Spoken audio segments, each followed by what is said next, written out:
Back at home after a day off, the Orleans Firebirds try to do something twice in a week, beat the top team in the East Division just like they did on Sunday. Hello, everybody. Welcome to the Birds Broadcast Network on an absolutely fantastic Friday night. Ian Nicholas joined alongside Dylan Pescatore.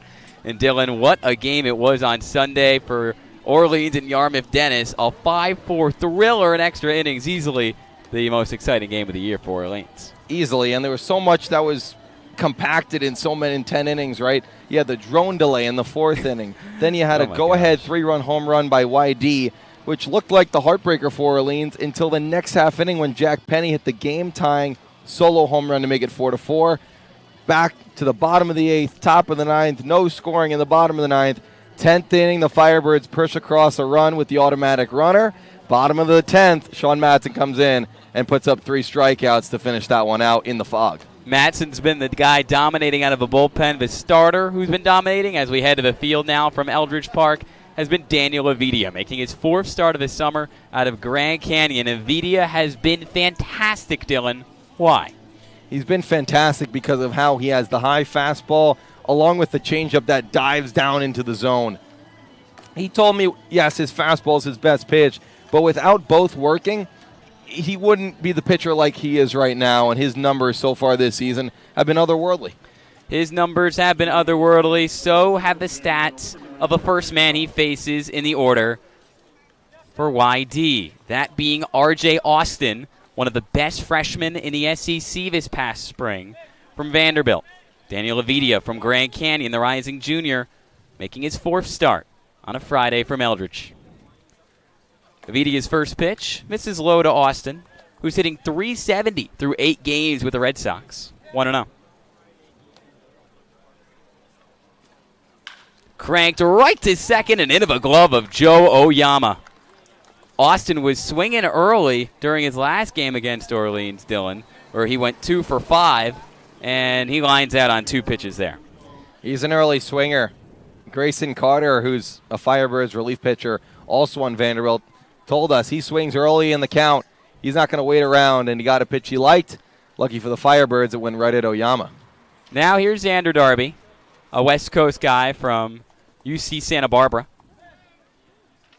Lefty on righty. First lefty in the order for Scott Pickler. He's popped up also on 2 pitches to the middle of the infield. Coming in to make the catch is Eddie King by way of Louisville and center. 2 up, 2 down for Daniel Avidia, who continues to dominate off just 4 pitches to get this thing rolling. And that's what's going to be big for him. He told me he wants to be more efficient today. He wants to definitely work counts in his favor, get strikes, get batters to 2-strike counts fast. Against Harwich is a little bit of a struggle. He said that was probably the toughest lineup he's faced here on the Cape. Still went 4 innings of shutout ball with 4 strikeouts. But he wants to get to that 5-6 inning mark, and he says he has about 70 to 75 pitches to work with today. Avidia has been consistent in his pitch count as Max Vieira sends a chopper to third. Jack Penny across the diamond. How about you keep that pitch count low, Daniel? 1, 2, 3. Daniel Avidia mows through the top of the order for YD. R.J. Austin, Xander Darby, Max Vieira retired in a row. And Orleans now has a chance to make an impact on offense. We won't go to a break. We'll stay on the Birds Broadcast Network. And Dylan, how about you take us through the lineup tonight for Kelly Nicholson's crew? For Kelly's crew, it's 9 guys who are looking to put up a little bit more than they did on Wednesday in a 4-3 loss. Joe Oyama right back in that leadoff spot, playing second base. Andy Blake stays at the 2. Eddie Micheletti, Fenwick Trimble, and Jack Penny are 3, 4, 5. Johnny Olmstead, who's looking to get hot, plays first tonight. Owen Carpellotti does the catching. Jake Hyde and Eddie King Jr. round out the order. Meanwhile, on base early, so good fundamentally as well, both sides of the ball. And it has great plate discipline as well. Very rarely do you see him expand the zone. Oyama batting average north of .350 on the season for Orleans, one of the top marks in the Cape League. Breaking ball in the outer half, fair strike 2. He's also getting on base at almost a .450 clip, which is like video game numbers. Walks so much, uses his speed as well, slaps the ball in play where nobody is. Takes on a pitch in the dirt, blocked up by King. 2-2. Oyama, he's hit for power as well. A guy who was just 140 pounds before his collegiate career began at Merced Community College, a JUCO in California. He's gained 20, 30 pounds of muscle over the years, and I know you mentioned that on-base percentage is high, but Oyama's somebody who's certainly got some pop in the bat for a 5'7", 170-pound frame. Yeah, he's not just a singles hitter. He's been hitting them in the gaps, doubles, triples, and leads the league in triples as well. Kent, the payoff pitch. It blows by Oyama. Not an easy player to strike out, and that's the first strikeout of the day for either pitcher. One away. Kent is such an interesting guy. You see he comes from the left side. He has a huge 12-6, just buries the curveball, and then will fire the fastball that isn't going to blow past anybody, but when you're slowed down by the velocity of the curve. Andy Blake popped up on the first pitch to right center. Casey Cook drifting towards his right. He makes the catch, staring into the sun. 2 outs away. Both pitchers look great so far. Being efficient, and like I was saying with Kent, when you have a slow curveball like he does, I almost compare it to Clayton Kershaw. Not to that level, of course, not Hall of Fame worthy yet. But and then you have the fastball. It doesn't need to be a 90, 98, 99. He can ring it up at 92, 93 and still be efficient. Kent was efficient in his first start of the summer as Eddie Micheletti down at a count 0-1. Just 8 pitches for Kent. He's already got 2 outs. Pitch number 9 does not get the 3rd out. Through the 5-6 hole, Eddie Micheletti. He's been doing this all summer long for Orleans, and a 2-out single is the first hit of the night for the Birds and for either team. Beautiful hitting by Micheletti. Takes the outside fastball and goes with it into left field, past the shortstop Vieira and in between him and Darby. Not many lefty power hitters want to subject themselves to going the other way, but Eddie Micheletti is a different breed and does it the right way. Speaking of power hitters, here's the right fielder from James Madison, Fenwick Trimble, who gets ahead 1-0. Dylan, he had an absolute behemoth of a blast in the bottom of the 9th inning of Orleans' Wednesday loss to Falmouth. Gave his team some life at the end with his second long ball of the year. It was so funny. I asked him about it today before the game. He said, off the bat, it felt like the hardest ball I've ever hit in my career. And he looked at the TrackMan data, which tells everybody how hard they hit it and how far it went. He said it only went 320 feet, which is hard to think because, Ian, when we saw that ball off the bat, we thought it was going 415 feet. That's pretty impressive for him to say. He's someone who's hit the ball pretty hard over his 2 years at James Madison, as Kent checks in on Micheletti. 13 home runs in the spring for Trimble. 52 runs batted in and an OPS just under 1,100, in large part because of those power-hitting numbers. The 1-1 pitch chops away off the bat of Trimble. 1-2. He said he thought he was going to hit over the light pole, with how good it felt. So that kind of tells you the story about metal bats versus wood bats, right? If you're going to hit a metal bat and hit it like he did on Wednesday night, maybe that ball does go over the light pole, but because of the deadened wood bats, got out by 20 feet. He just thought it would be more like 120 feet. Fouls one the other way. Still getting adjusted to the wood bats are some of the best players in the country. It's a pitcher-friendly league because of those bats. Jackson Kent, he's certainly been the recipient of guys being unable to make that transition early on in a year.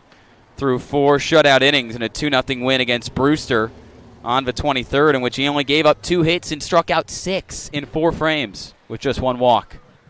The 1-2 misses high. His bread and butter is that fastball at the top of the zone, along with the curveball in the dirt. If the Firebirds lineup can continue to keep their plate discipline that they've kind of built over the last week, they can be successful. Draw walks, get into better counts, and force that fastball into their zone.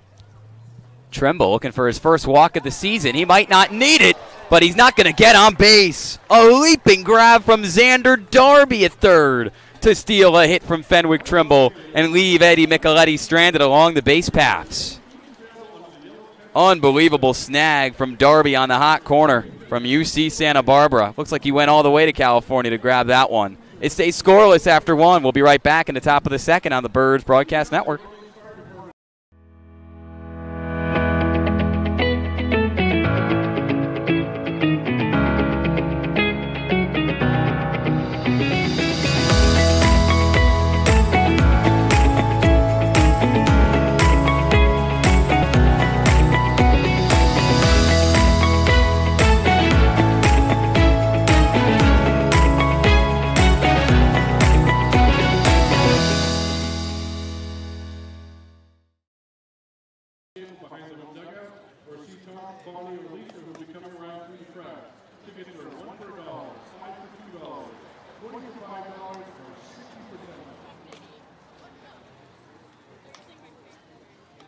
Top of the second from Eldredge Park. A sunny 75-degree afternoon, evening, whatever you want to call it. Let's get a quick look at the YD lineup, Dylan. It's 4-5-6 this inning for Scott Pickler's crew, and it starts with somebody the whole league knows in Hunter Hines. Yeah, I mean, you look at 1 through 9. This could be the best lineup in the league as of today. We talk about R.J. Austin, Xander Darby, Max Vieira, Hunter Hines, Will King. Where does it end? Where is there a break? There are no breaks. Then you go to Brady Day, Enzo Apodaca, Dub Gleed, and Casey Cook. There are no easy outs in this order for the Red Sox, and it will be tough on Daniel Avidia today. Avidia's first pitch to Hines. It looks like it's going to be an easy out. Oyama to Johnny Olmstead at first. Not easy to retire the league leader in home runs and runs batted in. Avidia makes it look easy. And now I'll bring up the catcher from Eastern Kentucky, Will King. Avidia's doing a good job of throwing first pitch strikes. The first two batters kind of lost his control, but got a second pitch out. If he can get first pitch strikes, get ahead and counts, it'll work. King popped up on the first pitch. Owen Carpellotti gives it chase. It's out of the park. Avidia, 8 pitches, 4 outs. R.J. Austin, Xander Darby, Max Vieira, and Hunter Hines have struggled against the Arizona native. But what can the New York native Will King, who's been a tough battle for any pitcher, do here? He'll go behind 0-2. This is a batter, Will King, that is one of the toughest outs in the Cape Cod Baseball League. Only 2 strikeouts on the entire season. One of them actually came against the Firebirds last Sunday. Grayson Carter got him rung up. Only 2 strikeouts on the summer for King. He's got excellent plate discipline in 46 at-bats. His first strikeout of the year came against Harwich, and the pitcher who threw him the strikeout was actually a longtime friend of his. Somebody who we know from Harwich, Sean Hart, who plays at Boston College. So he must have known his tendencies and known what somehow he could get Will King on, because there aren't many things that you can do to get a strikeout on Will King. No. Batting .326 on the summer is the New York native. Just 19 years old. He's going into his junior year of college. The 2-2 pitch, weakly hit on the ground towards Jack Penny at third, and the 19-year-old retired on a 5-3 putout as Daniel Avidia, 5 up, 5 down. The changeup's working today for Avidia. You can tell because all these batters are getting on top of the ball, continuously grounding out. That's 3 straight ground outs from these Red Sox. When you have a good fastball along with the changeup, and then you drop the changeup in there like you did just there for a strike, you get the batters swinging on top of it, which means they can't lift it, they can't get good contact on it, and it's a ground ball. Day makes contact, but it goes foul. 0-2 to the Kansas State product, Day. 14 pitches for Avidia, 5 outs for the Grand Canyon Star. Pitch number 15 is hit towards left the opposite way, and it gets down for the first hit of the night for YD. Day thinks about it and goes back to first. Orleans with a 2-out single in the bottom of the first, and YD follows it up. And Brady Day does one for YD as well. And what were they both in similarity in? Opposite field hits by left-handed batters. When you're facing the best of the best every single night like you are in the Cape Cod Baseball League, you got to kind of go right back to the fundamentals. Outside pitches go to the outside field. Lefties go to left. Righties go to right. You can't continue to pull the ball like maybe some of these guys in college. They pull it, they get away with it. And here you have to be strict, right back to where you learned hitting when you were 6, 7 years old in Little League, off the tee. Someone who knows hitting is Enzo Apodaca, hitting just under .320 through 41 at-bats this season for YD. Carpellotti gives Avidia the ball back, but has a quick word with Orleans' ace before heading back behind the mound. Apodaca heading into his junior season, playing for Gonzaga. He's currently in the portal. Little Arizona on Arizona action, as Apodaca is a Scottsdale native. Avidia grew up in Phoenix, where he now plays his college ball at Grand Canyon. So you have a hometown kid going to GCU, and then an Arizona kid who got a little bit sick of the heat and went over to Spokane and Washington. Well, I'm a little sick of this heat. It's only 75, but we've been here all afternoon, and it's been a little miserable. The 1-1 pitch inside. Haven't even reached July yet. That's the thing. It's either we're getting a really hot day or rain has been kind of crazy with us so far this year. We're too picky because when it's raining, we complain that it's raining, but it's cool. And when it's hot like this, we're complaining that it's too hot. 1 on, 2 out. Brady Day, a 2-out single. He's on first, and Avidia checks in on him. We should tell Mother Nature exactly what we want. Perfect weather day for me. Give me 73 with a breeze. Not a lot of sun. I can sit in the shade. But that breeze is essential. I'm 65 and breezy. I like to keep it cool. Okay. That's the Syracuse University in me. The 2-1 gets the call on the upper third and evens the count. Avidia trying to work through 2 shutout frames to start this game. Only 1 earned run on the ledger of Daniel Avidia through 13 innings pitched this summer. His last start came at Harwich on the 23rd in a 2-1 loss for Orleans. Another miss high, a full count. What's so important about those outs that were earlier in the game, 2-pitch at-bats, 3-pitch at-bats, are when you get into these battles like this with Avidia against Apodaca, and you have to learn and adjust and find a way to win the battle. 1 on, 2 out, the full count offering. The battle not won there. Back-to-back base runners reach on Daniel Avidia. First it was Brady Day on an opposite field single to left. He's now on second. Apodaca takes his spot on first. Here's Dub Gleed, the teammate of Joe Oyama, the second baseman from UC Irvine. A lot of good names out here today. You got Dub Gleed, not his real name. His given name is William, but he goes by Dub. The third baseman, Xander Darby, who's already taken in a bat against Avidia. That's a pretty sick name as well. Gleed takes the first pitch 1-0.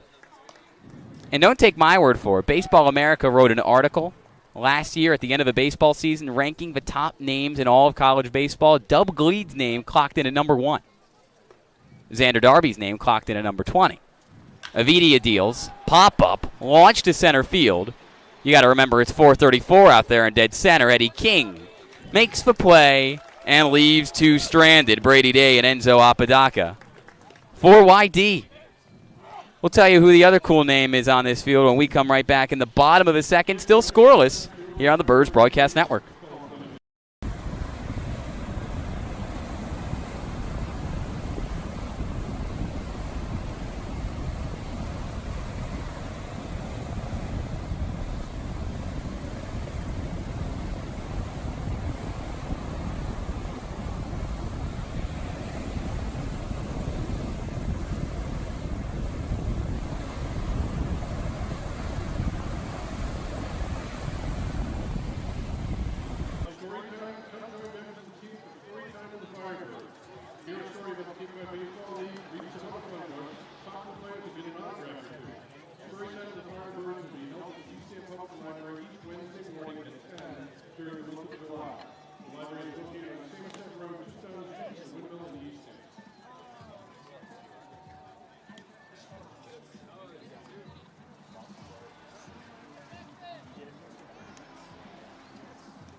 Bottom of the second from Eldredge. Thanks so much for joining us. Me and Nicholas Dylan Pescatore on the call.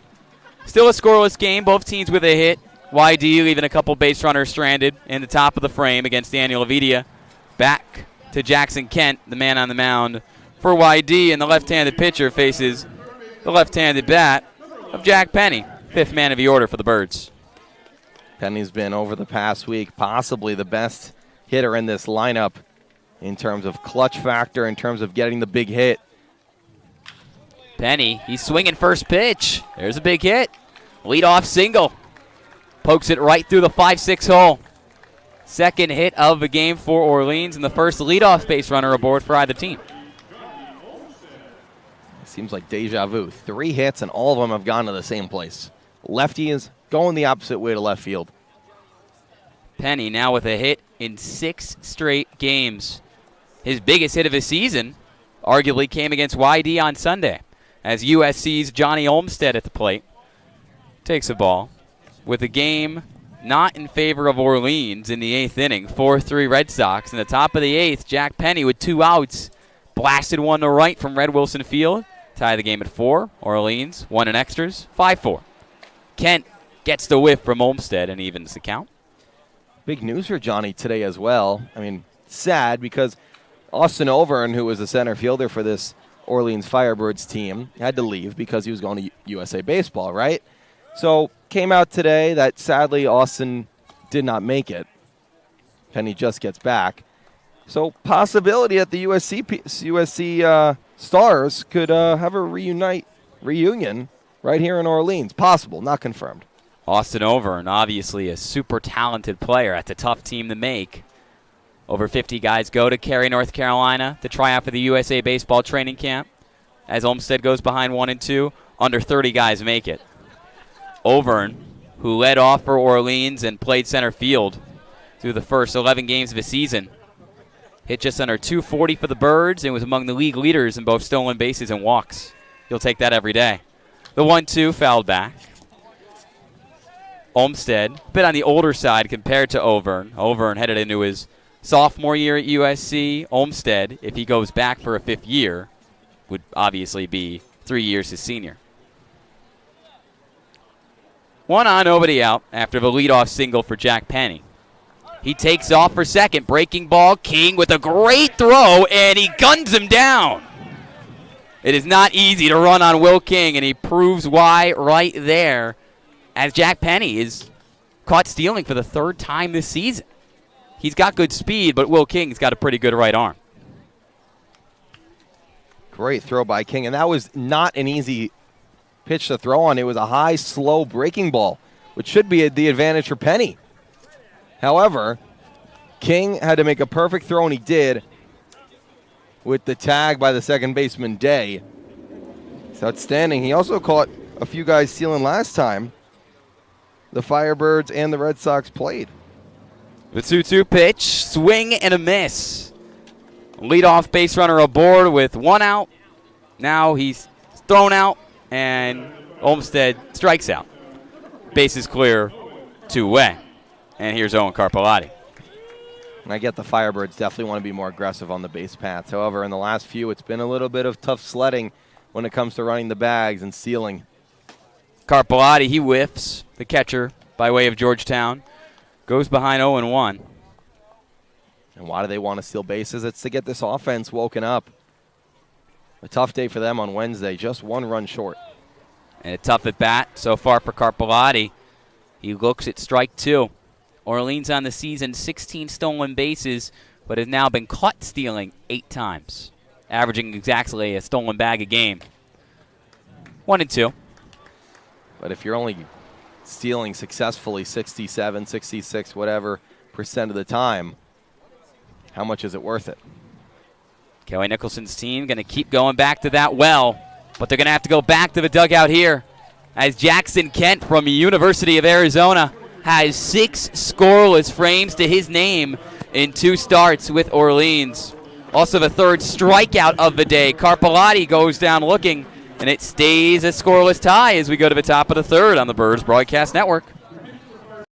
What Cape Home Design will you dream up? For over 16 years, Cape Dreams Building and Design has specialized in building custom homes for clients across Cape Cod. Our core values of honesty, integrity, and quality work are what separates us from other Cape builders and help us make your dreams of your next new home a reality. From new construction to additions and renovations, contact Cape Dreams today or visit our website at capedreamsbd.com.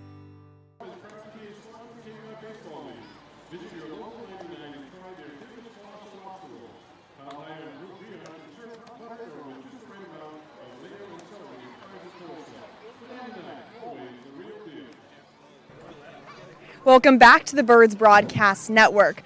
For GCU's right-handed pitcher Daniel Avitia, the Firebird blood runs deep, making it that much more special to put on that Orleans jersey every single day. His brother David was the catcher for Orleans in 2019 and told Daniel, if you get any chance to go to the Cape Cod League, do it, because he said it was one of the best summers of his entire life. I asked Daniel, did David give you any piece of advice? And he said yes. 1, enjoy every single moment. And 2, just be yourself. No matter what, play your game and it'll work. And it definitely has been working for Daniel Levitia so far. Guys, back to you. Sammy, that's an understatement. Daniel Levitia, 15 innings through 4 starts. He's only given up 1 run. Trying to continue that trend here in the top of the third is Casey Cook, the bottom man of the order for YD today, the right fielder. Falls behind 0-2. Vitia's been so aggressive today, throwing strike after strike. Not one there, missing outside of the lefty Cook by way of North Carolina. Cook, a beast with the Tar Heels in the spring. But not a beast on that at bat. He goes down looking. Daniel Levitia with his first punch out through 2 1/3 scoreless frames. Back to the top of the order for YD with R.J. Austin. Working his way through the first time through the order. Levitia, really, really good. Now it gets a little bit tougher. How do you adjust your game? How do you change things through the second time through? And that's one of them. First pitch slider. He's told us maybe the pitch that he doesn't trust the most, but one where he's going to throw it and pitch backwards. Austin evens the count, a ball and a strike. Lined out to Oyama at second as he led off the first inning. Swings on the third pitch, another chopper to Jack Penny. Throws across the diamond, Olmsted there. And Austin retired for the second time tonight. It's quick outs, it's efficiency for Levitia right now. He's not getting into many battles. The only one was that walk to Apodaca in the second inning. Other than that, quick at-bats and getting outs and getting weak contact on the ground. That's how you know Levitia is going well. And weak contact through the air. Xander Darby, he flew out to center his first time up. And the Guancho from UCSD goes down 0-1 here in the count. Levitia's 0-1 pitch. In for strike 2 looking. 33 pitches for Levitia, 21 strikes. Guacho, one of my favorite mascot names. It's good from UC Santa Barbara. 1-2. A California kid through and through is Darby. A ball and 2 strikes. Weak grounder past Levitia. Trickles over to Andy Blake. Throws to first a little high. The tag from Olmsted is in time. 1-2-3 is number 32, Daniel Levitia, in 2 of his first 3 innings today. All of them scoreless frames. Just 1 hit for the Red Sox. Orleans trying to add on its hit total when we come back in just a few in the bottom of the third.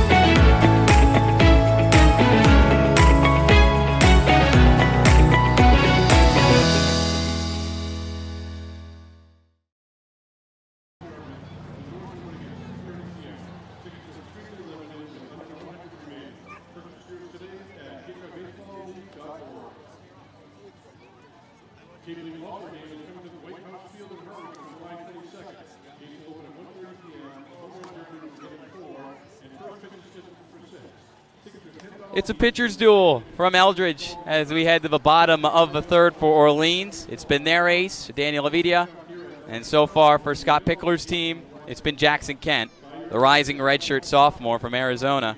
Dylan, you probably don't like speaking highly of Wildcats, but you can't deny 27 pitches in, this guy's dealing. No, I can't, and it's kind of the same thing for both pitchers right now who are getting early and weak contact. If I'm the Firebirds lineup, I'm looking to have a little bit more success against Kent. It seems like his curveball isn't landing for strikes a lot. If they can hold off and really lock in on the fastball, you know, that curveball at the bottom of the zone, let that one go, but look for the fastball on one you can drive. Hyde, he's got the power to drive. Ball's deep into the outfield as he fouls that pitch off. Led the Big East in home runs in the spring with Georgetown, but has hit just under 170 so far during his time with Orleans.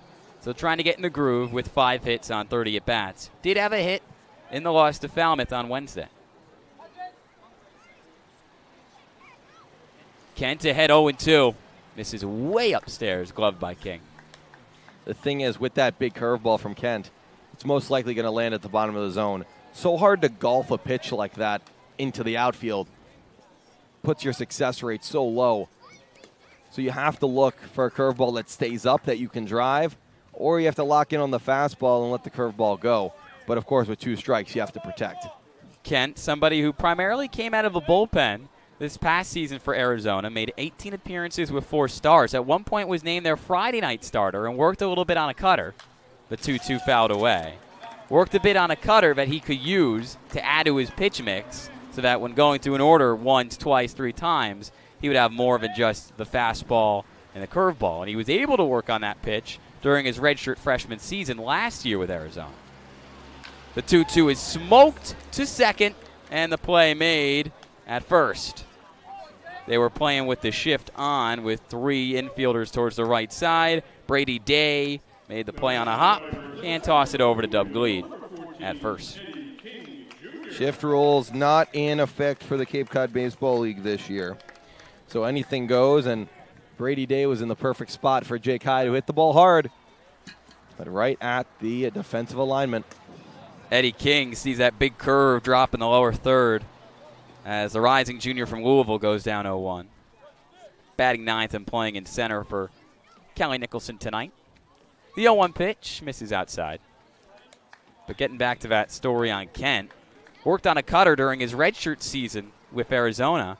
He didn't redshirt because he was injured. He was redshirt because he couldn't play due to NCAA rules. Originally, the Illinois native, who plunks fellow Illinois native Eddie King, who reaches on a hit by pitch. The Illinois native, Kent, was committed to Wisconsin-Milwaukee out of high school, signed a national letter of intent and everything, but then he had a monster senior season at Lake Park High in the suburbs of Chicago, reopened his commitment, decided to go out to Tucson, see what all that beautiful weather was all about, committed to play at Arizona, asked Wisconsin-Milwaukee, can I get out of my national letter of intent? They said no.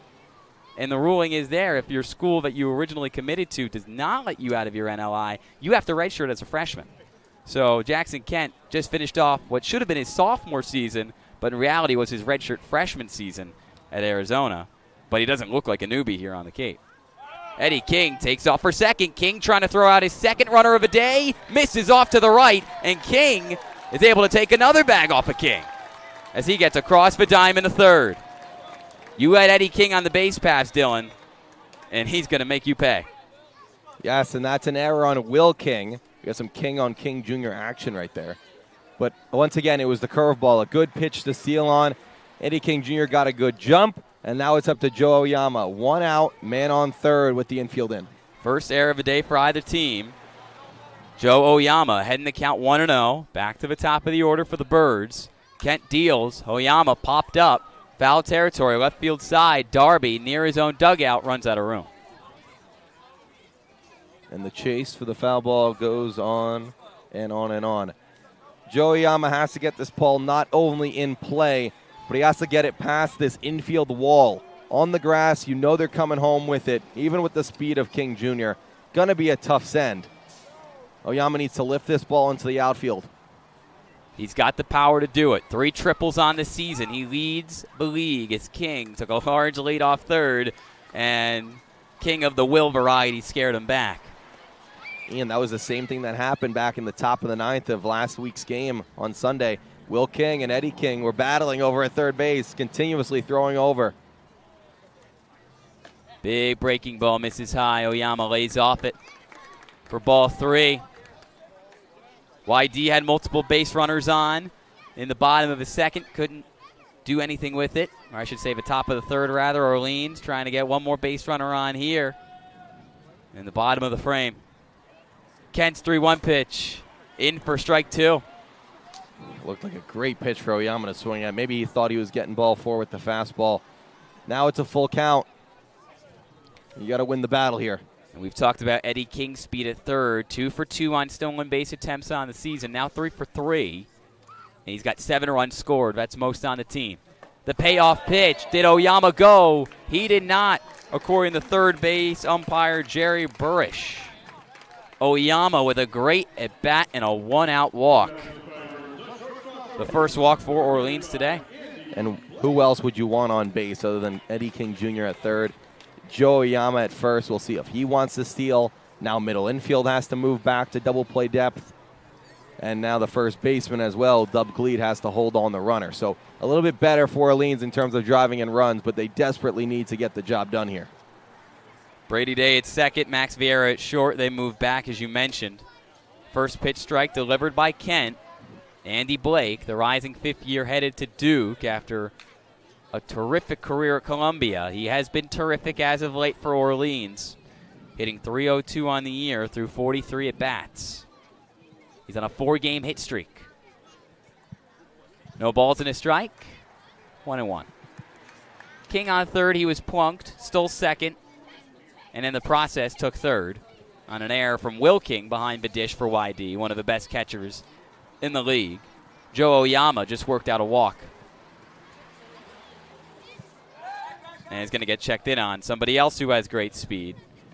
Oyama has been caught stealing 3 times, but he also has 3 stolen bags. This is the first jam for either pitcher.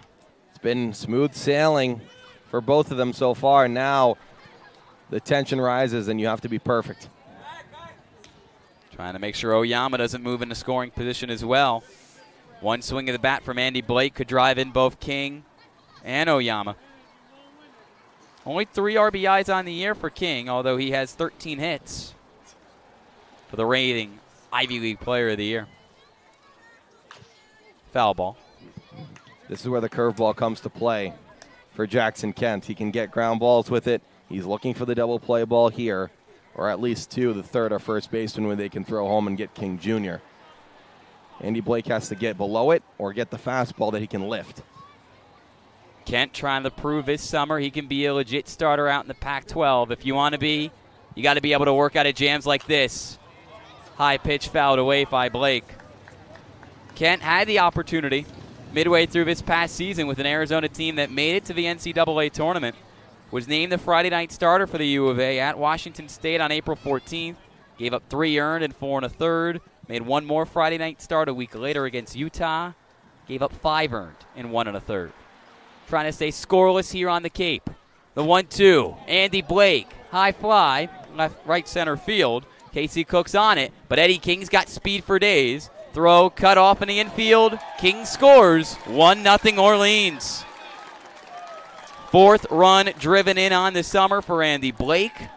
And the speedy Eddie King, all he needed was to get plunked by a pitch. And a few minutes later, he's home. What an at-bat by Andy Blake, continuously fouling off tough pitches. Gets when he can drive to the outfield, and he does just enough with Cook, the right fielder, not being able to make the throw to get King Jr. And that's all you have to do. Each run so valuable in a pitcher's league like the Cape Cod Baseball League. First earned run given up by Jackson Kent in 6 2/3 innings pitched. He's been terrific, but as you mentioned, the jam, he could not overcome it entirely. Now here's Eddie Micheletti, ahead 1-0. He reached on a 2-out single in the first, and Joe Oyama still on first. There's a strike low and away. Well located by Kent, and he gets the call from home plate ump Greg Walls. Ian, you were talking about Kent adding a cutter. When you have 2 pitches, you put yourself at such a sharp razor's edge in terms of finding your pitches and finding location. If you don't have one of those pitches working for you. King blocks that one up. Oyama stays at first. I'll give you an example. If that curveball isn't landing for strikes on a certain day, then you're locked into the fastball, and hitters can hunt that. It's like a predator and prey. Kent would be the prey, of course, and the hitters would be the predator if the curveball wasn't working or if the fastball wasn't working. So that's why he's adding a 3rd pitch. The 2-1 pitch down the heart of the plate. Launch the opposite way to left. Moving to his right is R.J. Austin. He makes the catch in foul territory as a frustrated Eddie Micheletti claps his hands as he leaves Joe Oyama stranded on first. But not before Orleans takes the lead. Eddie King with speed that kills. Comes home on a sac fly from Andy Blake. And Orleans up a run as we go to the top of the 4th on the Birds Broadcast Network.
Top of the fourth from Eldredge Park on a sunny Friday night.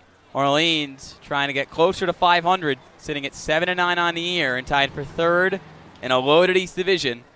10-6-1 YD in town. They are at the top of that division. And the top of the lineup right now is 3-4-5, starting with Max Vieira for the Red Sox. As he takes the ball against Daniel Avidia, trying to work through 4 scoreless innings in his 4th start. 2-0. This will be the toughest test for Avidia, especially starting out 2-0 against Vieira. 3-4-5, this YD 3-4-5 is, and in my opinion, 100% is the best in the Cape Cod Baseball League. Well, Vieira, he certainly has the accolades to back that up as he takes the strike. Had a monster freshman season at Northeastern where he was CAA all-first team as a freshman. Then had a bit of a sophomore slump, hit right around 200. Needed a little bit of a change of scenery. Moved on to Seton Hall in New Jersey and was first team All-Big East. And that's why, because he cranks balls into the outfield. But that one caught. Snag by Fenwick Trimble and right. Vieira puts up a bit of a fight. And now Hunter Hines comes up with nobody on a 1 out. Great job by Avidia. Starting out 2-0, comes back with some tough pitches.